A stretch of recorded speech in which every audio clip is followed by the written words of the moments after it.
Hi friends, செடி வளர்க்குறதுல பெரிய சவால் என்னென்னு பார்த்தீங்கன்னா இந்த மாவு பூச்சி அட்டாக் தாங்க. அதுவும் இந்த செம்பருத்தி செடியிலலாம் சொல்லவே வேணாம், அவ்வளோ மாவு பூச்சி வரும்.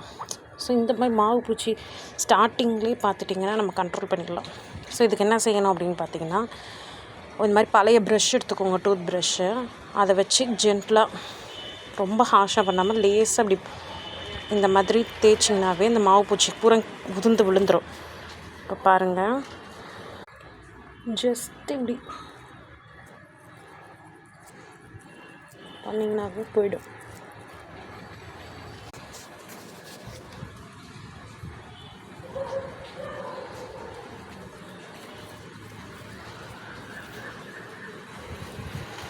இதுக்கப்புறமா நம்ம தண்ணி வாஷ் பண்ணி விட்டுடலாம்.